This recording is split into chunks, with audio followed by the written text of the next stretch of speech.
Good evening, America. This is Andy Long, listening in all the way from London, England. And you're in tune to I Thought You Knew with your host and my brother, Tyrone Bridges. Let's get it.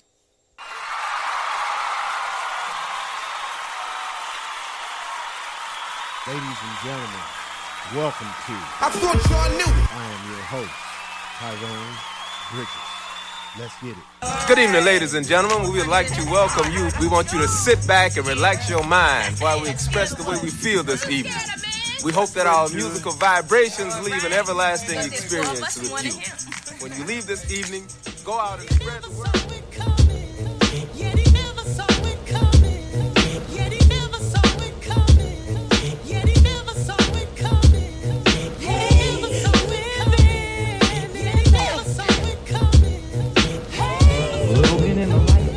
Of my life, there it goes again.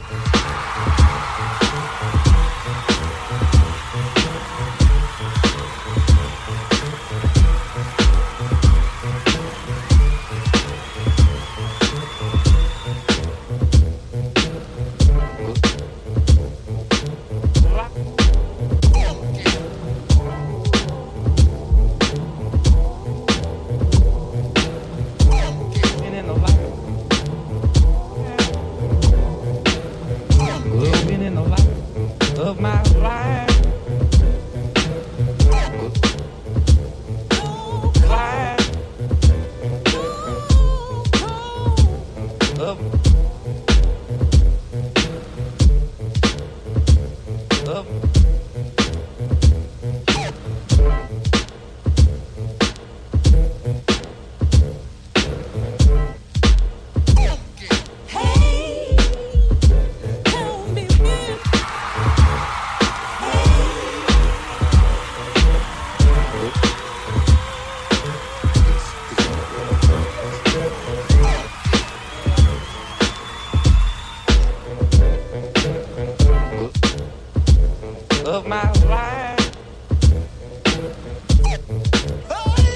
of my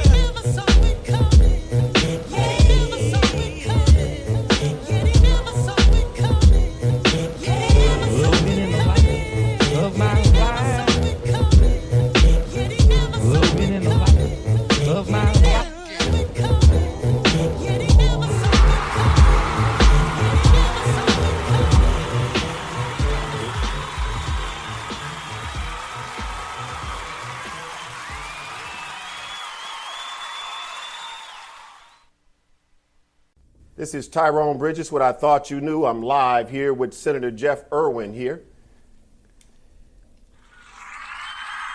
Had to give my little sound effects. Y'all welcome here. We are here with Jeff. We're about to have some serious conversation with Jeff today. I am your host, Tyrone Bridges, What I Thought You Knew. And Senator Jeff Irwin's here to talk to us about the new Michigan criminal expungement bills that's been going, that he's been pushing. So, Jeff, please talk to us about the criminal expungement bill that's going on in the Lansing right now. Yeah, absolutely. And thanks for having me on, Tyrone. I know that a while back you'd asked me if I'd be interested in coming on the show, and I said, yeah, let's do this whenever you want. And I think you picked a really great time to do this because this is important legislation. It's something that I know you care about. It's something that I care about. It's something I think the community cares about. And that is, how are we going to give folks a second chance? How are we going to give folks who are trying to put their life back on track an opportunity to get their life back on track and to keep their life on track? That's what we're trying to do here. And, you know, one of the things that's been really interesting in Lansing over the course of the last couple of years is that despite everything else that's happening, despite the crazy things that are happening in D.C., despite the embarrassing ways in which our nation is being dragged through the mud right now, and despite the ways in which there's dysfunctionality in Lansing around the budget and around the pandemic response and around all sorts of issues, the one issue where I feel there's been some real bipartisan progress in the last year and a half has been on criminal justice reform. We passed a raise the age package to say that we're going to treat juvenile offenders if they're younger as kids, and we're not going to bring them into the adult system unless there's a reason to. We're working on some really exciting bills right now around warrants and around parole violations to try to keep people out of jail. And we just passed this really significant criminal expungement legislation that you asked me to talk about. And so that's my long-winded introduction and way of saying thanks for having me on, because this topic is near and dear to my heart. We need to give people a chance to get their life back on track and then a chance to keep it on track when they do.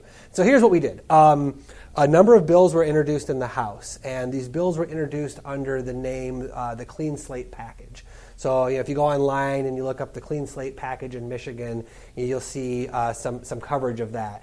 And those bills were House Bill 4980 through 4985, and then also House Bill 5120. And so those bills were all introduced in the House, and they passed out of the House with big majorities, and then they came over to the Senate. We worked on them in the Senate Judiciary Committee where I served, and we just passed them out of the Senate, and now they're on their way to the governor's desk. And what these bills do in total is they basically say that if you're someone who's committed some sort of criminal offense, but you've been able to keep your record clean for a number of years, then we're going to automatically clear off your record. Wow. That's the biggest piece. That's kind of the centerpiece of it all. But there's a whole bunch of other pieces together with it.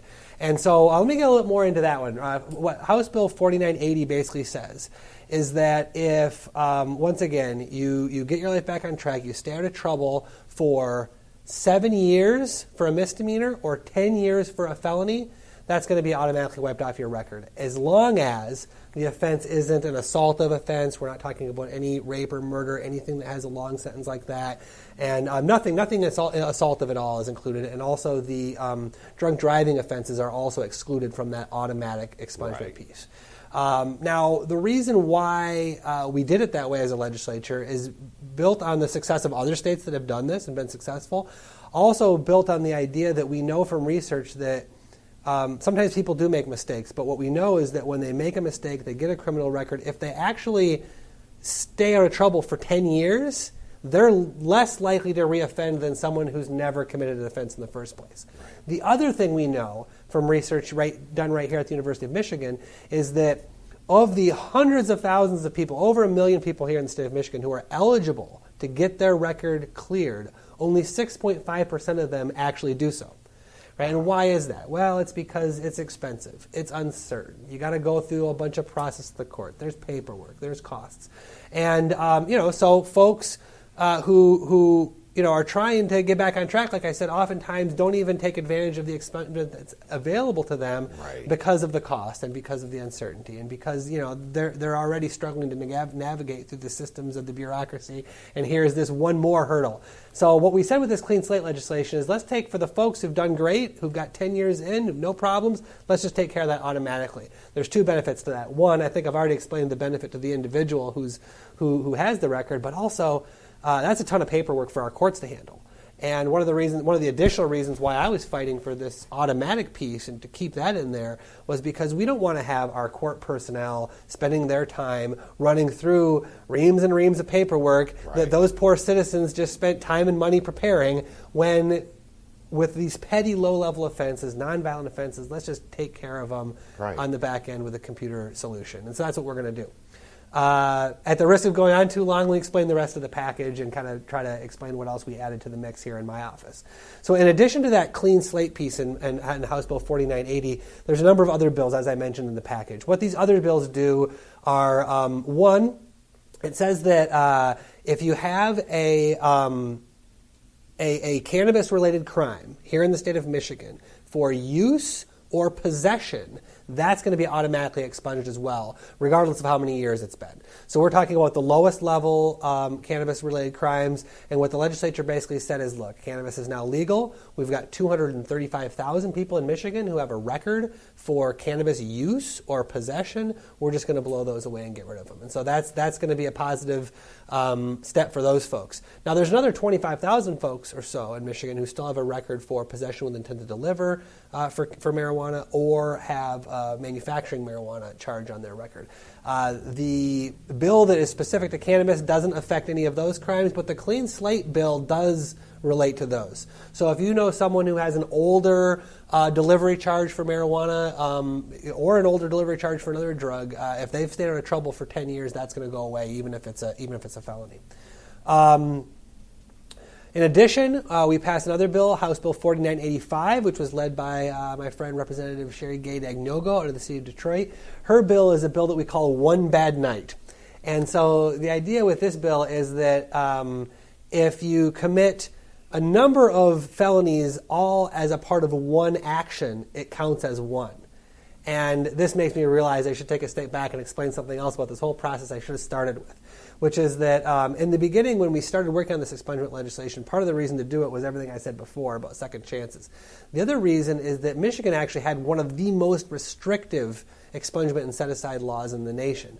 And the way that the law is currently in Michigan, you can only even request to have your record cleared if you have up to one felony and up to 2 misdemeanors. And so that was a huge barrier for a lot of folks. And so what we said with the One Bad Night legislation is we said, if you commit, say, 3 felonies all as part of one action, we're going to only count that as one for the purposes of your limits under how many things you can get expunged under the law. And so that can be very important. So the classic example is someone is dealing drugs from their home. They may be, they may have a delivery charge from the drugs. They may have maintaining a drug house. They may have a criminal conspiracy charge related to the drugs. They may have a felony firearm wrapped up in that if they happen to have a gun in the house.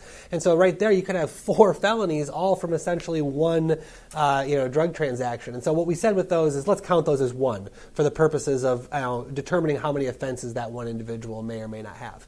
Another thing we did is we said that we're going to expand the number of felonies and misdemeanors that you can seek expungement for.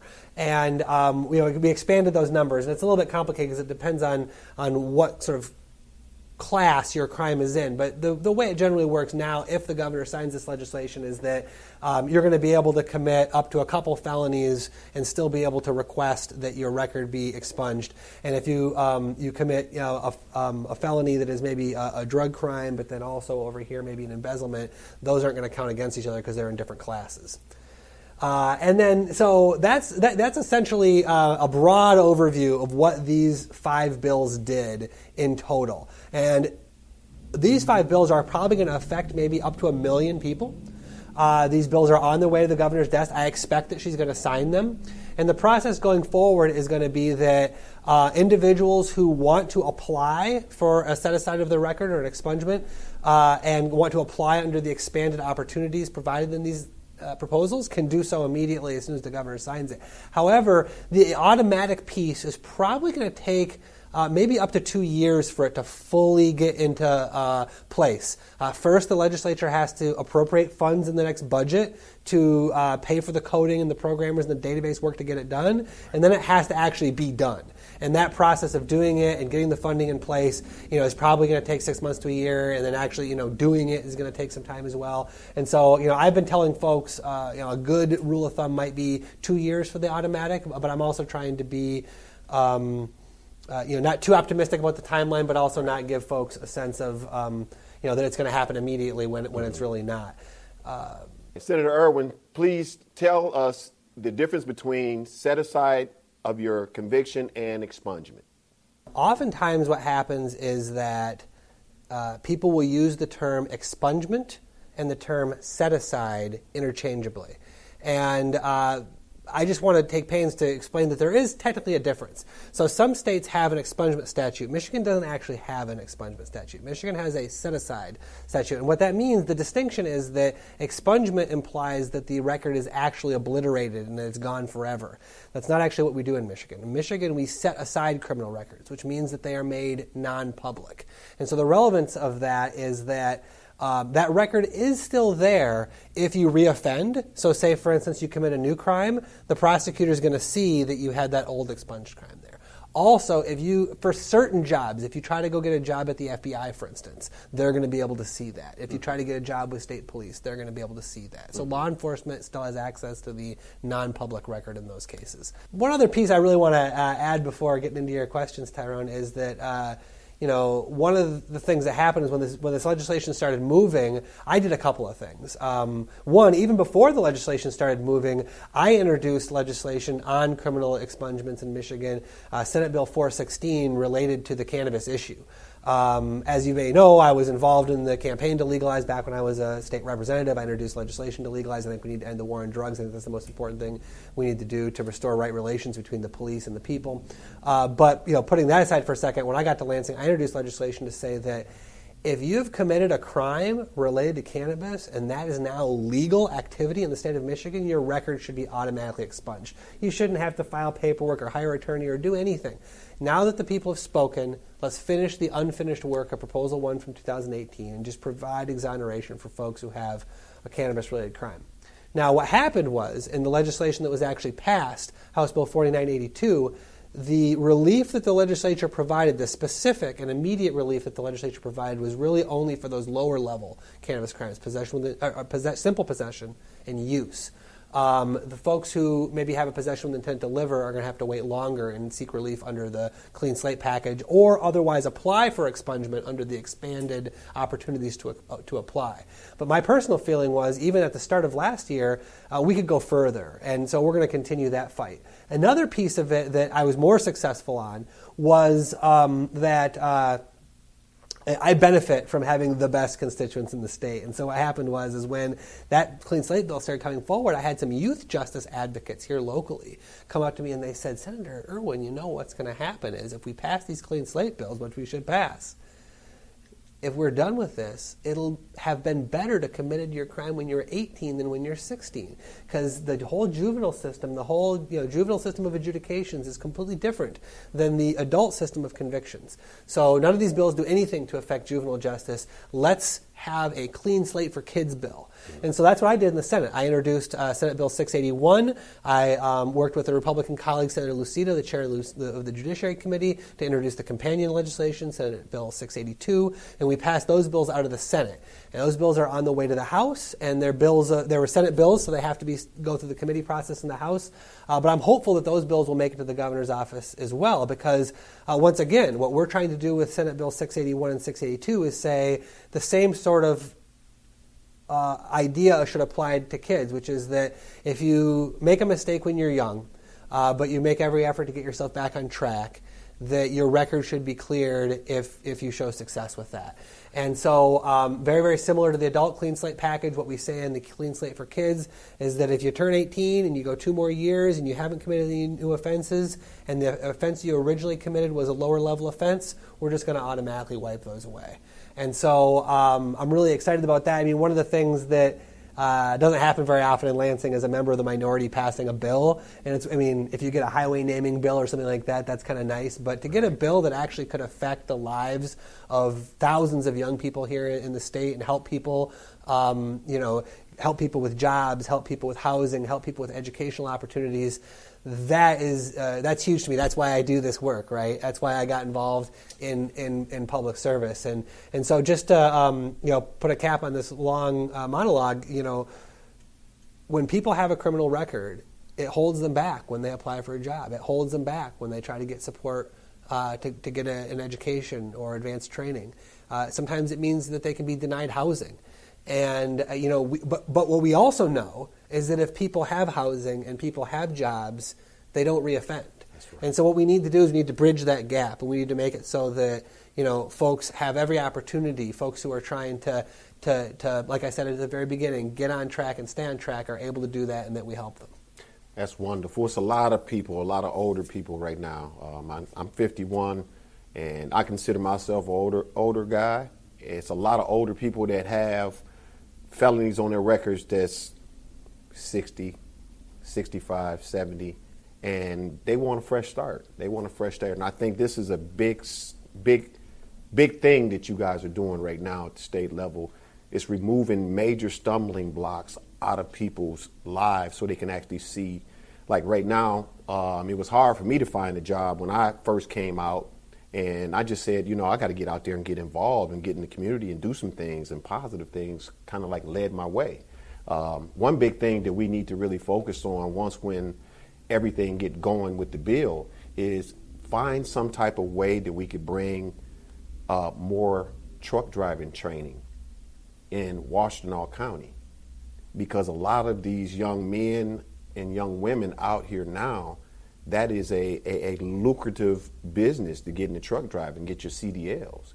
if we can get behind ex-felons like that and actually put a program together and actually get them trained, that's self-sufficient right there. Because having a CDL, one, you got to be clean. You got to have your DOT card, and the amount of money that they're making in truck driving is amazing. So yeah, I mean, Detroit has it. They got a lot of training schools and providing free services to a lot of their low-income people coming out of prison and things like that. So I looked at a model that they got going on over there, and I'm thinking, is there any type of way that we could possibly maybe introduce something to some of the people in Lansing to see if we can get some funds jiggled or either some training jiggled to bring down some possible CDL training in Washtenaw County. We got a ton of space in Washtenaw County.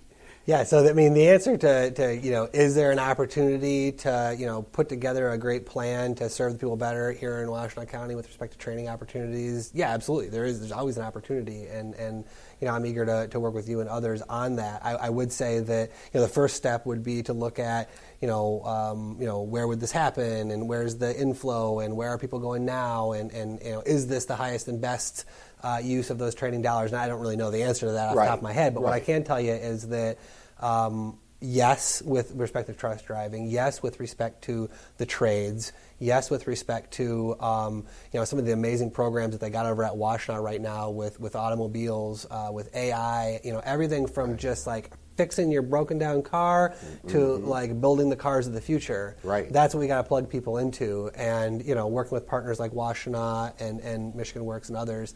I think those are all great opportunities, right? So absolutely. I know there's some folks. I've been working lately with some folks in the energy space.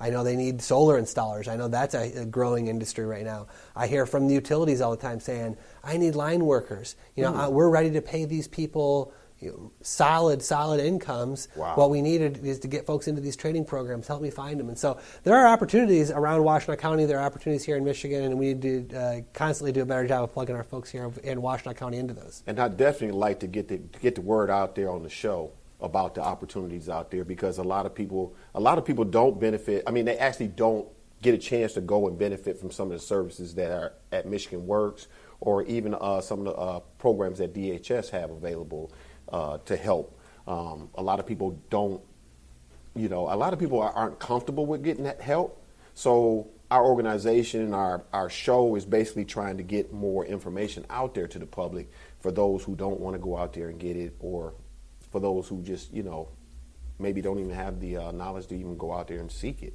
Yeah. Well, along those lines, let me say a couple more things. One is, I would encourage folks to think about their elected officials as potential avenues of support and information. If you're out there and you're struggling to navigate state government, you should reach out to your state legislators. Ask us for help.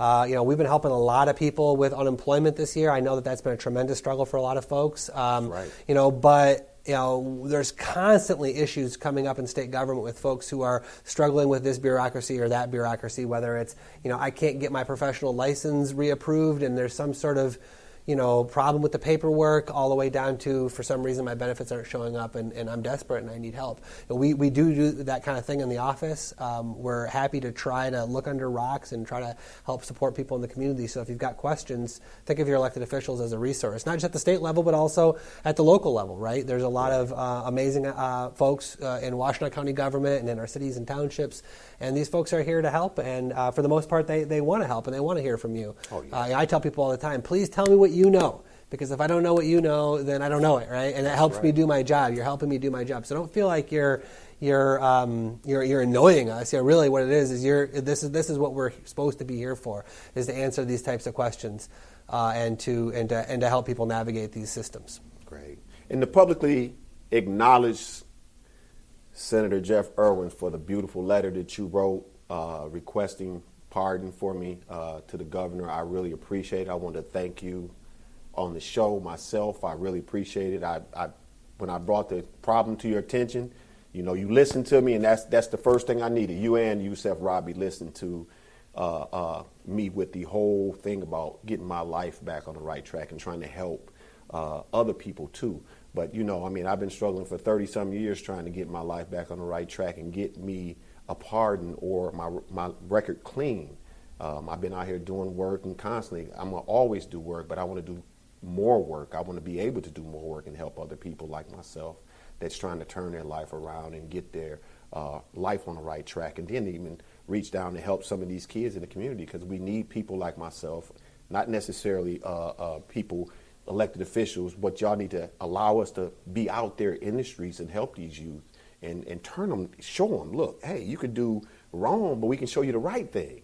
You don't have to do it all the time, do crime all the time. You can do positive things, and make that connection. Our program now, we are like life coaches to a lot of these youth. A lot of these youth need life coaches. They don't have fathers. They need people in their lives that's actually going to show them the right way. I didn't have a father at the time when I went and got locked up.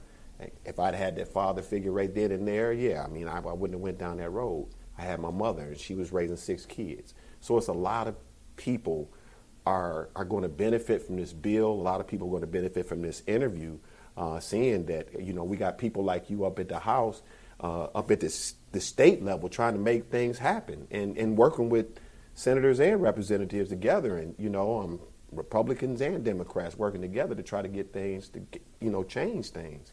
Because it's been like this for the longest. And it hurts so many people, and now you guys are changing the page, and you can help so many people now, man. That's awesome. Yeah, well, this kind of change can't happen enough, right? We need more of it. We need it faster. There's a lot of things that are incredibly troubling that are happening in our world.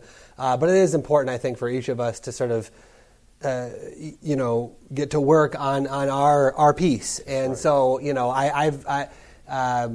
when you approached me with that request, it was an easy one because I met you, I think, about 20 years ago. Mm-hmm. It was the first time I met you when you were doing some youth development programs here in Washington County and trying to build those. It was clear to me that you were trying to be an active and positive force in your community, and that conversation started 20 years ago. So I've been listening for a while. I appreciate what you're doing to try to connect with young people, give them some hope, give them some inspiration, give them some joy, help them see what life can be and see some positivity. So I think all that's great, and I strongly agree with you that those of us who are a little bit older need to be reaching down and giving that kind of guidance, because everybody needs that kind of guidance from their parents, but also from their friends and from their peers and from older siblings and from people in the neighborhood. And we've all heard it takes a village to raise a child, right. Wisdom, but that's real. And it takes a lot of folks in each of our lives to give us the kind of good guidance, the kind of good direction that we all need. I mean, when you said some of these folks need a life coach, I'm thinking, well, everybody needs some guidance and some support, and sometimes it's a helping hand, and sometimes it's a little bit of the arm. That's right. Well, this interview has been beautiful, and I'd be doing myself a disservice if I would be letting you get out of here without speaking about that dang suit you're wearing. That suit, Planet, what is it? Tell me about that suit. Please tell me about that suit. That was awesome. Talk to me about that. That was beautiful. You're mentioning that I probably foolishly dressed up as Captain Planet last week to try to promote voting. Voting is really important. Everyone needs to get out and vote. Everyone needs to get out and vote. And so I was on campus trying to recruit some new Planeteers, some folks who would sign up to help us vote to protect the planet from the polluters. This is something that's very important to me. I work a lot in criminal justice reform. Probably the first issue that got me involved in politics was environmental protection. We really need to be protecting our water and our air for future generations and for the current generation. I mean, for our own health, but also the health of the children of our children's children who will never know. That's right. And so that's very, very important to me, and that's part of how I got tricked into it. But the real story is, somebody reached out to me and said, "Would you be willing to dress up as a superhero?" And my first response was, "Absolutely not. I won't do that. I don't want to cast myself in that light, because I would much rather do something, self-deprecating. So if you find me a chicken costume, I'll dress up in a chicken costume. I will run around campus, and I will hold a sign that says, 'Are you chicken to vote?' And I will accost people, and I'll do it." And so then, the answer came back, well, I couldn't find the chicken costume, but I found this Captain Planet costume, and you're going to be great. And so, sometimes the show must go on, and I'm a fool for public service. And even though I did look a little bit like a Captain Planet who'd been stress eating for the last 4 years under Pruitt and Trump, I did my best, because it's really important that people know that they can go and early vote. You can go and vote right now. You can go down to a clerk's office, you can walk right in, you can fill out your ballot, you can get it in there, you can make sure it's counted. And I think it's particularly important that we increase turnout every year, but it's particularly important that we increase turnout this year. We know that in Michigan the difference was 10,600 votes, I think, in 2016. Right. And we might be able to squeeze that many additional votes out of Washtenaw County if we properly engage people in what's at stake in this election, all the way from the top of the ballot, all the way down to the bottom of the ballot. It's not just these important issues about criminal justice and are we going to give people a second chance, but it's also, are we going to have clean air and water for us to drink? Are we going to have health care? Are we going to have an economy that's actually fair to working people, where you can go out and work a job and pay for a roof over your head and food to eat? Right now we have a broken economy that doesn't work for people. And so, that's what's at stake. It's incredibly important that people, get past the miasma of negativity that is out there right now with this election, and get out there and vote for some hope and change. We need a whole lot more of that now. That's right. Like he said, vote like your life depends on it, y'all. Look, I'm not going to hold it against him about the suit. I love him. He's my superhero for helping me out. He's been on my phone speed dial. I can pick up the phone and call him. Jeff is my man. He's always going to be my man. And look, we are not the same color. You see, it works. We love one another as people. He loves me as a human being. I love him as a human being. And I reach out to him all the time. And I really appreciate you, man. I wanted this interview to be the first interview with you, live videotaped here at the Ypsilanti City Hall Chambers here at the beautiful downtown Ypsi. This is a beautiful chamber, and we having a great time here with Senator Jeff Irwin, and I really thank you for this interview. Thank you for the information to the public. Please check out this video over and over again, because this is very important for us in our lives. And Senator Jeff Irwin, thank you very much. I really appreciate you. Yeah, thank you to the City of Ypsilanti for hosting us. Thank you, Tyrone Bridges. It's a pleasure. All right, pleasure.